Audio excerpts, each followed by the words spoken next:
Hi everyone, this is Shin Tech Tutorials. In today's video, I'm going to show you how to add memes to your videos in CapCut. Whether you want to make your edits funnier, more engaging, or simply add a viral reaction, CapCut makes it easy to do. I'll guide you through the whole process step by step.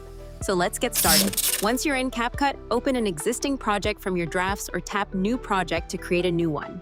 Next, select the video you want to edit and tap Add. Your clip will now appear on the timeline. Now you might be wondering, where do you get memes to use in your videos?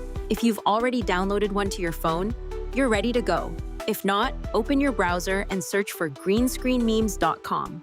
Open one of the websites that offers free green screen meme videos. Browse through the available options until you find one you like. When you've chosen a meme, tap the download button. If an ad appears, simply close it. Once the meme has been saved, go back to CapCut. Tap anywhere outside the timeline to deselect the current clip, then tap Overlay at the bottom of the screen and choose Add Overlay. Select the meme you just downloaded, and it will be added to your project. Now you can move it anywhere on the screen, resize it using 2 fingers, and adjust its position until it looks the way you want. The next step is removing the green background. With the overlay selected, swipe through the tools at the bottom until you find Remove Background. You'll see 2 different methods. The first one is auto removal. Simply tap it and CapCut will automatically remove the green screen.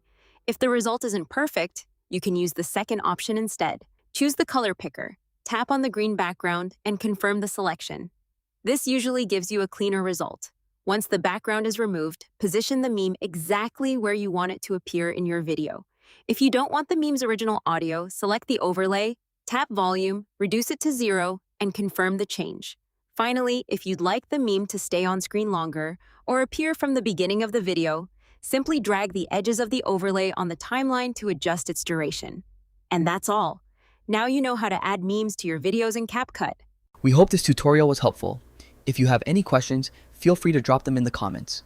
Don't forget to like, subscribe, and hit the bell so you won't miss our upcoming tutorials. Thanks for watching Shin Tech Tutorials, and I'll see you in the next video. Bye.